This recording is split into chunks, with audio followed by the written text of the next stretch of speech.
모든 사람들이 강남을 선호하는데 강남 투자가 맞을까요? 그냥 전 지금 바로 답변 얘기해도 될까요? 네. 네, 여러분 안녕하세요. 부영부제TV의 형 김창경. 동생 전승배입니다. 선생님, 오늘은 네. 저희가 이제 Q&A를 준비했습니다. 네, 대망의 첫 번째 Q&A 영상을 저희가 준비하게 되었습니다. 근데 이제 기존에 저희 영상을 보시면서 이제 빌딩에 관련된 내용으로 댓글을 남겨주시거나 전화로 이제 질문을 주셨던 거를 저희가 6개를 추렸거든요. 여러 가지 중에서 좀 6개를 추렸죠. 그렇죠, 그렇죠. 네, 그 중에서도 저희가 최근 트렌드에 맞는 빌딩 시장에 부합한 그런 질문들에 대한 답변을 준비를 해서 그래서 여러분들 꼭 끝까지 보시면서 6개에 대한 질문에 대한 답변을 보시고 또 빌딩 투자에 대해서 도움이 되셨으면 좋겠습니다. 네, 그럼 한번 진행 한번 해볼까요? 네, 바로 질문 들어가시죠. 네네. 네, 팀장님 첫 번째 질문이에요. 이거는 근데 약간 저희들에 좀 관련된 내용이에요. 네. 두 분이서 부동산을 운영을 하시는 건가요? 아니면은 회사에 소속되어 있는 건가요? 아, 네네. 많이 이거- 질문하시죠? 이거 진짜 많이 질문하시는데 네네. 팀장님 한번 말씀해 주시죠. 네, 저희는 뭐 간단하게 말을 하자면 이제 리얼티 코리아라는 빌딩 중개 전문 회사라는 곳에서 소속되어서 일을 하고 있는 소속 공인 중개사입니다. 사실 이제 저희한테 이제 빌딩을 매입을 하려고 문의를 주시는 분들이 이제 명함을 받거나 회사 찾아오시면 좀 놀라는 경우가 좀 많으세요. 네네. 실제로 계약한 고객들도 아니 이렇게 큰 회사였는지를 몰랐다라고 하는데 네네. 저희가 사실 그 내용들은 항상 그 본문에 써져 있거든요, 사실. 그렇죠. 그 회사 소속이라는 걸. 그래서 저희가 이번에 다시 한번 말씀을 드리지만 저희는 회사 이제 큰 부동산 빌딩 중개 법인에 소속되어 있는 팀장들이고요. 네네. 그리고 저희 이제 둘이서 부영부자라는 이제 형과 동생이라는 이제 컨셉을 가지고 유튜브 채널을 운영 중입니다. 이 채널은 저희가 둘이서 독자적으로 여러분들에게 이제 빌딩 정보를 드리고자 운영하고 있는 채널이라는 점만 이해해 주시면 될 것 같습니다. 네, 뭐 여기까지 하고요. 네네. 이제 두 번째 질문으로 또 바로 가죠, 팀장님. 네. 네, 팀장님 이제 두 번째 질문입니다. 이거는 진짜 많은 분들이 궁금해하시는 내용인데 네. 최근에 이제 건물을 매입을 하려고 하는데 대출을 잘 받을 수 있는 방법이 궁금합니다. 그냥 대출 잘 나오는 방법. 야, 진짜 이거는 뭐 많은 분들이 그렇죠. 고민하시는 내용이니까. 네네. 가장 그죠? 중요한 게 대출이기도 하고 하니까 그러니까 이에 대한 답변은 뭐 그냥 편하고 간단하게 말씀을 드리자면 네네. 감정가가 잘 나오고 임대료가 잘 나오는 건물을 매입하시면 됩니다. 그게 사실 정답이긴 해요. 네, 그거밖에 없어요. 찾기는 진짜 힘든데 사실 요즘 대출 받기가 엄청 힘들어졌거든요. 네, 지금. 근데 그 힘든 이유가 최근 건물들은 시가가 많이 오르고 하다 네네. 보니까 그 지가에 맞는 임대료가 안 나오잖아요. 네. 그래서 이제 고민이 되는 거죠. 근데 이제 RTI라 그래가지고 네네. 은행에서도 이제 개인이 건물을 매입을 할 때 이제 이 임대료를 가지고 이자를 얼마나 상환을 할 수 있는지 그 내용이기 때문에 네네. 임대료가 높으면 높을수록 사실 대출은 잘 나옵니다. 네네. 그래서 지금 방금 팀장님 말씀하신 대로 건물의 가치가 높고 임대료가 잘 나오는 건물을 매입을 하셔야지만 대출이 또 잘 나올 수가 있고 네네. 이제 또 두 번째 같은 경우에는 또 많은 분들이 또 하시잖아요, 팀. 법인을 설립해가지고 그렇죠. 건물을 또 매입을 하시려고 하시고 네. 네, 개인 같은 경우는 RTI가 적용이 되다 보니까 네. 이걸 피하기 위해서 이제 법인을 설립을 하시죠. 그렇죠. 법인을 네. 설립을 하시거나 기존에 가지고 있던 법인으로 이제 건물을 매입을 하셔서 네. 사실 법인으로 매입하면은 개인보다 한 10%에서 20%는 대출이 더 많이 나오니까 네, 네. 그 방법을 하시고 네, 그리고 또 추가적으로 이제 시설자금 대출이라고 해서 직접 사용을 하는 경우에 아, 그쵸, 그쵸. 네, 그에 대한 자금을 추가적으로 대출을 받을 수 있다는 점, 네, 그게 또 있고. 또 마지막에 또 하나 또 꿀팁 네. 하나 또 알려주시면은 이제 이것도 하나의 방법이긴 한데 네네. 최근 이제 부동산 매입하시는 분들이 대부분 주택이 있으세요. 압구정 아파트라든지 강남에 있는 아파트를 가지고 계신 분들이 있는데 거기서 공동담보를 받는 경우가 또 있습니다. 아, 그 내가 가지고 있는 부동산을 가지고 또 공동담보를 네, 잡아서 대출을 받는 네네. 네. 최근 이제 많이 오해들 하시는 게 이제 매입을 할 때는 LTV가 지금 주택은 40% 정도밖에 안 되잖아요. 네, 그쵸, 또 그쵸. 15억 이상의 건물은 매입을 할 때 대출이 아예 안 나오고 하지만 이게 내가 다른 건물을 살려고 할 때 내 집을 담보로 잡는다. 즉 공동담보로 잡는다고 하면 80%까지 대출이 나와요. 네, 그래서 제가 아는 케이스로는 한 10억 정도 가지고 계신 분이 네, 그 건물의 담보 대출을 받고 추가로 가지고 있는 집에서 공동담보 대출을 또 받아서 약 10억으로 80억 정도의 건물을 매입하신 케이스를 제가 봤습니다. 네, 맞습니다. 또 네. 뭐 이렇게도 하시고 그리고 네네. 또 하나 또 방법이 있다면 만약에 건물의 임대료가 많이 안 나왔는데 네네. 만약 일부 층이 또 공실이다 네네. 이렇게 되어 있으면은 사실 그 은행에다가 저희가 추정 임대료를 주변 시세를 저희가 정리를 해서 네네. 추정 임대료를 또 보내면은 네. 만약에 임대료가 100만 원이 나온다 그러면 70% 정도까지는 임대료를 산정해서 또 대출을 받을 수가 있거든요. 네. 정리해서 말씀드리면은 주변 시세 임대료를 가지고 이걸 이제 공실인 거를 이제 대비해서 예상 임대료를 또 받을 수가 있다는 거죠. 네네. 네. 그래서 임대가 다 맞춰져 있는데 임대료가 얼마 안 나오는 건물보다 오히려 비어져 있는 건물들이 네. 추정 임대료를 좀 높게 산정을 하면 되니까 그게 더 대출이 잘 나오는 케이스를 또 많이 봤습니다. 네. 그래서 뭐 어떻게 이걸 일단 전체적으로 정리를 하면은 네. 뭐 첫 번째로는 뭐 위치 좋고 임대료 잘 나오는 또 건물을 매입을 해야 되는 거고. 그렇죠. 그리고 이제 두 번째 같은 경우에는 이제 법인으로 건물을 매입을 하시는 거를 또 추천을 드리고 세 번째는 이제 공동담보. 네, 그렇죠. 그리고 이제 네 번째는 시설자금 대출. 네네. 네. 그리고 이제 다섯 번째는 추정 임대료로 산정을 해서 이제 대출을 이제 받는 거를 저희 이제 추천을 드립니다. 네네. 이렇게 하시면은 그래도 받던 대출보다는 조금 더 높게 대출을 받으실 수 있을 것 같아요. 네네. 그리고 뭐 가장 기본적인 여러 은행 통해서 비교를 해보시는 게 우선적이고요. 네, 그것도 이제 발품이라고 하잖아요. 저희도 이제 매수인 분들이 의뢰를 주시면은 대출 은행을 한 군데만 알아보는 게 아니라 한 네네. 세네 군데를 의뢰를 드려서 네. 금리라던가 아니면 대출 최고 한도를 확인을 하니까 그 부분도 상당히 좀 중요할 것 같습니다. 네, 네네. 네. 여러 가지 방법이 있지만 이 정도 틀로 이해를 하시면 될 것 같습니다. 네. 이제 다음 또 질문으로 또 넘어가야죠. 바로 팀장님. 가보죠. 네. 네, 팀 세 번째인데 이거 이제 그 두 번째 질문이랑 좀 비슷해요. 좀 맥락이 좀 거의 비슷한데 네. 질문이 부동산 매입할 때 신규 법인으로 매입하려고 하는데 괜찮을까요? 아, 이것도 거의 상담을 하시면 거의 모든 분들이 질문을 하는 그쵸. 이제 항목 중에 하나입니다. 네, 뭐 많은 분들이 이렇게 말씀하세요. 항상 건물 매입을 할 건데 대출 한 80% 정도 나오죠. 네. 그리고 저는 이제 신규로 법인을 설립을 하려고 하는데 뭐 문제 없죠? 라고 네, 네. 라는 질문을 진짜 많이 해주시거든요. 네, 네. 팀장님 생각은 어때요? 지금 트렌드의 말씀을 드리자면 한 1, 2년 전에는 개인으로 할지 법인으로 할지 선택이었어요. 뭐가 나은지 따져보고 결정을 하셨는데 최근에는 이제 지가가 많이 올랐잖아요. 근데 그래서 그 지가에 맞는 임대료가 안 맞춰지다 보니까 아까도 말씀드렸다시피 RTI가 충족이 아예 안 돼요. 네네. 네, 그래서 개인으로 매입을 하려고 하면 대출이 아예 안 나오는 경우가 워낙 많다 보니까 그쵸. 어쩔 수 없이 법인으로만 매입을 해야 되는 케이스가 이제 있는 겁니다. 이게 사실 개인 같은 경우에는 되게 금융감독위원회에서 네. 많은 이제 규제를 해요. 부동산 임대업에 관련돼서. 그렇죠. 근데 이제 법인에 대해서는 이런 규제가 전혀 없거든요, 네, 사실. 네. 그래서 근데 이제 여러분들께서 신규 법인을 설립해서 부동산을 매입을 하실 때는 조금 주의를 하셔야 될 내용들이 있어요. 근데 이제 첫 번째로는 과밀억제권역에 네. 법인을 설립을 하시고 네. 만약 서울에 있는 부동산을 매입을 하신다 그러면 네. 그 기간이 5년 이내라고 하면은 취등록세가 중과가 돼요. 그렇죠. 네, 원래 취등록세가 4.6%인데 네네. 근데 여러분이 이제 부동산을 이제 법인을 설립을 해서 부동산에 투자를 하시려면은 좀 주의해야 될 부분들이 있어요. 네네. 첫 번째로 이제 과밀억제권역인데 이 과밀억제권역에 법인을 설립을 하시고 네. 만약에 서울에 있는 부동산을 매입을 하신다. 네. 그럼 이제 5년 이내가 되면은 취등록세가 중과가 되거든요. 아, 네. 이게 원래 취등록세가 4.6%인데 그냥 뭐 한 2배 정도가 중과가 된다고 보시면 가량이 나오니까. 네, 된다고 보시면 될 것 같고 네네. 이제 두 번째로 같은 경우는 이제 법인을 설립을 해서 많은 분들이 이제 자본금을 물어보세요. 근데 거의 안 넣으시려고 그러거든요. 그렇죠. 네, 거의 많이 넣으시려고 해도 1억 정도까지는 안 넣고 한 1,000만 원? 몇 천만 원만 아, 넣으려고 2천만 원 정도 넣으려고 하는데 네네. 근데 이제 은행에서 이제 심사부에 필요한 금액 같은 경우에는 전체 매매 금액에서 한 10% 정도를 넣기를 이제 요구를 하고 있어요. 네, 50억짜리 건물 산다고 하면 한 5억 정도 5억은 자본금 넣어야 된다는 거죠. 네, 그렇게 해야지 이제 심사를 할 수가 있는 거고 네네. 이제 그리고 또 최소 마지노선 금액도 못해도 한 1,000만 원에서 2천만 원 정도는 넣어야 된다라고 이제 얘기를 하는 거죠. 네네. 법인으로 이제 부동산 매입을 할 때는 약간 이런 부분들을 좀 조심을 해야 될 것 같고 그리고 또 신규 법인 같은 경우에 팀님 아시겠지만 사실 재무제표가 없잖아요. 그렇죠. 이거를 저희가 사실 신규 법인을 만든 이유는 부동산을 매입을 하려고 만든 거기 때문에 네네. 결과적으로 중요한 거는 이 매입을 하려는 건물의 임대료가 얼마나 나오는지 그렇죠. 임대료가 얼마나 잘 나오는지가 중요할 것 같습니다. 그 임대료가 이제 그 법인의 매출이 되기 때문에. 그쵸, 그쵸. 네네.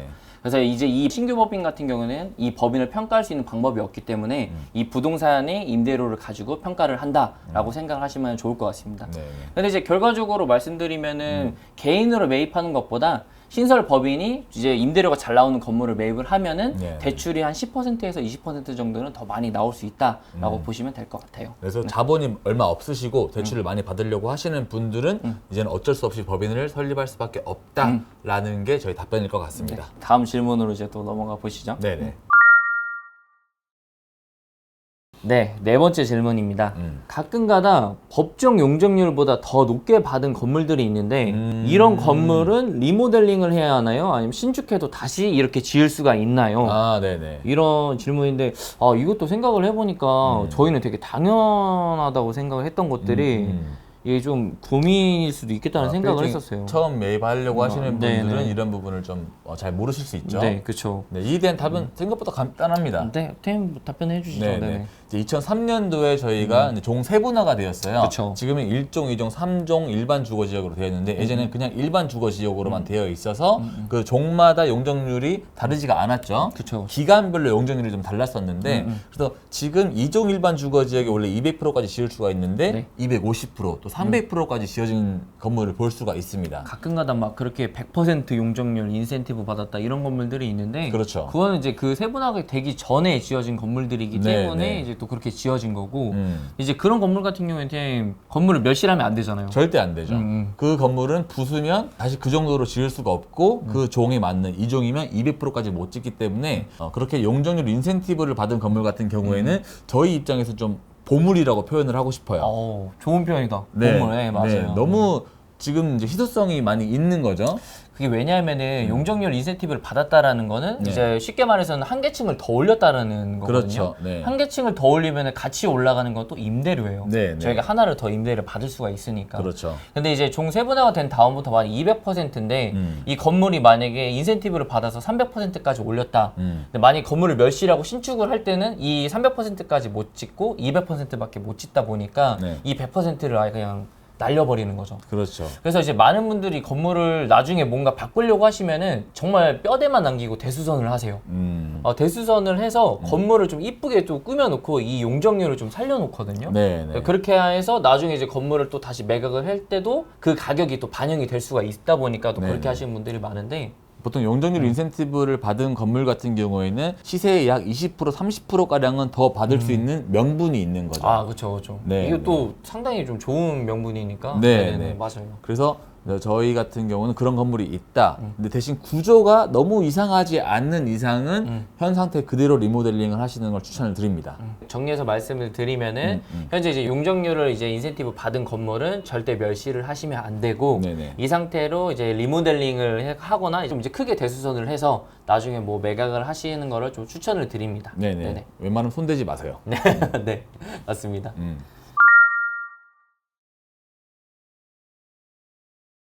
네, 팀장님 다섯 번째요. 이거는 제가 최근 커뮤니티에다가 이제 그 부동산에 관련돼서 좀 혹시 궁금하신 게 있는지라고 제가 올린 적이 있었거든요. 그렇죠. 거기에 이제 올려주신 댓글인데 네네.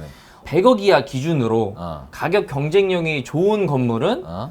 동네 부동산에서 거래가 되고 네. 가격이 약간 비싸고 평범한 건물은 중개법인에서 거래가 되고 더 인기 없고 비싼 건물은 광고를 올린다는데 이게 맞나요? 라는 질문이었어요. 좀 질문이 좀 길죠? 네네. 네. 근데 이거는 제가 또 생각을 했을 때는 네네. 좀 예전 얘기인 것 같아요. 네네. 팀장님 생각은 어때요? 그 말이 어느 정도 이해는 가고 좀 일리는 있는 것 같아요. 왜냐면 예전에 건물 가지고 계신 분들은 한 10년, 20년 오래 가지고 계신 분들이 많이 계시잖아요. 그렇죠, 그렇죠. 네, 2010년 이전에는 건물 거래가 활성화되진 않았었으니까 그래서 그 건물을 관리하고 있는 인근 주위 동네 부동산 분들, 그러니까 내 건물을 가지고 있는 곳에 그 주변에 있는 부동산 분들이 네네네. 이제 관리를 많이 하셨고 네네. 소유주분이나 친분이 있으셨어요. 네, 그래서 그분들이 이제 물건을 팔고 싶을 때 네. 가장 먼저 접촉을 하는 분들이 그 인근에 있는 부동산 분들이시겠죠. 그쵸, 그쵸. 네, 그래서 처음에는 이렇게 많이 내놨다가 최근에는 저희 같은 중개법인에서 거래를 굉장히 많이 하고 있습니다. 그 최근에 중개법인이 예전에는 이제 동네에는 이제 이런 중개법인이 많다기보다는 네네. 그 동네에서 이제 운영하시는 부동산이 상당히 많았잖아요. 그렇죠. 근데 요즘에는 강남만 보더라도 진짜 중개법인이 엄청 많아졌어요. 네. 많이 생겼고 네. 또 이런 저희 같은 업체에서 거래를 많이 하다 보니까 네, 특히 강남 같은 경우에는 최근 선박금이 많이 되고 있잖아요. 그래서 거래를 했던 중개법인에 요청을 하는 경우가 더 근데 많아졌습니다. 그럴 수밖에 없는 게 저희만 보더라도 팀장님 네, 네. 건물을 거래하면은 저희가 또 끝까지 책임을 지잖아요. 그렇죠. 건물 관리도 옆에서 가서 하고 네, 네. 뭐 임차도 저희가 가서 직접 맞추기도 하고 현수막도 달기도 하고 네, 네. 아니면 이제 건물에 뭔가 누수가 생긴다던가 문제가 생기면 저희가 달려가거든요. 네, 네. 그러다 보니까 건물주분들이 저희한테 매입을 하시고 저희한테 또 다시 또 매각을 하실 때도 저희한테 이해를 해주시다 보니까 예전에는 동네 부동산에서 많이 거래가 됐던 것들이 요즘에 이제 저희 이제 중개법인에 좀 많이 일을 해주시고 이제 아까 마지막에 그 질문이 그 비싸고 안 좋은 건물들을 좀 광고를 올린다고 하시는데 네네. 이 말도 어느 정도는 맞아요. 사실 부동산이라는 게 워낙 많잖아요. 정보 싸움이에요. 네, 이제 부동산이 이제 사실 편의점보다도 많다라고 하다 보니까 네네. 저희들 입장에서는 이 건물을 올리게 되면은 많은 분들이 이 건물에 접촉을 할 수밖에 없다 보니 네네. 저희가 이제 좋다라고 표현하는 건물들을 인터넷에 광고를 올릴 수가 없는 거죠. 올릴 수가 없죠. 네, 그래서 이제 조금 위치가 좀 좋은데 비싼 건물들을 또 저희도 또 광고를 또 올릴 때도 있고 해서 이 말도 맞는 것 같아요. 네네. 그래서 이제 여러분들께서 이제 뭔가 이제 건물을 뭔가 찾으시거나 이렇게 하면은 사실 이제 저희들한테 직접 전화를 주시거나 네. 뭐 편하게 문자나 이렇게 주셔도 그게 더 좀 매입을 하시는 분들한테 도움이 되지 않을까 싶습니다. 그래서 이제 이 질문에 대한 답을 드리자고 하면 뭐 어느 정도 일리가 있는 말이기는 한데 근데 지금 질문이 이제 100억 이하 기준이라고 말씀하셨잖아요. 네네네. 근데 제가 봤을 때 현재는 한 30억 이하 정도의 건물은 인근 이제 동네 부동산에서 더 좋은 매물을 하나하나 가지고 계신 경우가 더 많이 있다라고 저는 네. 생각을 하고 그 이상의 건물은 대부분 평준화가 되어 있고 또 어느 측면에 있어서는 이제 저희 같은 중개법인이 더 매물을 더 먼저 컨택을 하는 경우가 많이 있다라고 생각을 합니다. 네, 그렇게 보시면 이게 답일 것 같아요. 네네, 맞아요. 그럼 이제 또 저희 이제 마지막 질문으로 넘어가도록 하겠습니다. 네네. 네, 팀 마지막 질문이에요. 네네. 모든 사람들이 강남을 선호하는데 강남 투자가 맞을까요? 아, 야, 이거 지금 약간 질문들이 되게 날카롭다. 네, 날카롭네요. 네, 그죠? 네, 네. 사실 강남을 안 선호할 수가 있나? 그냥 전 지금 바로 답변 얘기해도 될까요? 네, 편하게 말씀하세요. 강남이 정답입니다.